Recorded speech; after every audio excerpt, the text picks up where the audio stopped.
jimaan murtuu lafee duudaa uummata keenyaati jechuudha. Namni yeroo dargaggummaa yoo laffaane booda rakkata. Irra deebi'ee baga nagaan na dhigan. Baga nagaan nutsan.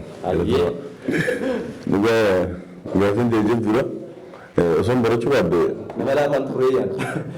Haala akkamii yuunivarsiitii Haramaa san yatiima harka qalleeyyii fi namoota waa hin qabne hedduurra deemtanii manatti ziyaartanii. Achi ammaan naan jettu kan inni gaafannee jira.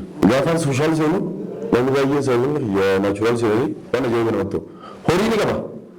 Horii irraa ilmeeti osoo hin duwine osoo daa'ima isaa dhugaafne. Magaaleen dhuftanii magaalaa bobbootii akka shallee bitattan ni jirti mee? Rakkoo tokko hin qabu kun lamaaf sadii dirreedaa mana barnoota Bilaal madrasaa keessatti gaafa barannu. Madrasaa dirree umarraa haatanii sagantuma san gaggeessu jecha madrasaa bobboo dhufu turtanii. Namoonni akka Ammaar, Mu'aaz Naziif, Hamzaa waliin baranne jechuudha. Naafi Ammaar walitti dhiyeenya cimaa qabna. Walitti dhiyeenya hanga ammaatillee adda cituu dandeenya jechuudha. Qobboo dhufee ture Ammaar. Masgiida jeetiin mannamaa seenaa. Bikka itti mallattoo hin qabaanne waan hojjettuu qabdu.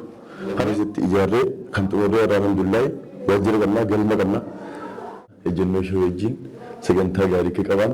Alhamdulillahi alladhii anzala alaa abdihi. Doktoroota nama diidamii yeroo takkatti doktoroota baachii ta'anii keessaa hundi isaanii sooshaal miidiyaa irratti illee baay'ee cimaa.